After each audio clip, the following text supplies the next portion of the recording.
Hi అందరికీ. ఎంతో టేస్టీగా ఉండే రొయ్యల ఇగురిని ఈ విధంగా ట్రై చేశారంటే నీసు వాసన లేకుండా చాలా టేస్టీగా కుదురుతుంది. అర కేజీ రొయ్యల్ని శుభ్రంగా కడిగేసుకున్నాక పావు టేబుల్ స్పూన్ పసుపు, పావు టేబుల్ స్పూన్ సాల్ట్ వేసుకొని వీటిని రెండోసారి శుభ్రంగా కడిగేసుకోండి.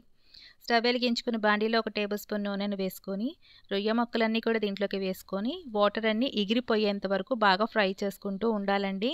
తర్వాత వీటిని వేరొక ప్లేట్లోకి తీసేసుకున్నాక దీంట్లోనే ఒక టేబుల్ స్పూన్ దాకా నూనెను వేసుకొని 2 ఉల్లిపాయలు వేసుకొని మెత్తగా మగ్గించేసేసుకోండి. దీంట్లోనే 3 పచ్చిమిరపకాయలు, కొద్దిగా పసుపు వేసేసుకున్నాక ఒక టేబుల్ స్పూన్ అల్లం వెల్లుల్లి పేస్ట్ వేసుకొని పచ్చివాసన పోయేంత వరకు ఫ్రై చేసుకోండి. దీంట్లోనే ఈ రొయ్య ముక్కలన్నీ వేసేసుకొని టేస్ట్‌కి తగినంత సాల్టు, ఒక టేబుల్ స్పూన్ కారం, ఒక టేబుల్ స్పూన్ దాకా ధనియాల పొడి, పావు టేబుల్ స్పూన్ దాకా గరం మసాలా వేసేసుకోండి. వీటినన్నిటిని కూడా సిమ్‌లో పెట్టేసుకొని ఒక 5 నిమిషాల పాటు ఫ్రై చేసేసుకొని ఫైనల్‌గా కొత్తిమీర జల్లేసేసుకుంటే ఎంతో టేస్టీగా ఉండే రొయ్యల ఇగురు రెడీ అయిపోతుంది. మీరు కూడా ట్రై చేయండి.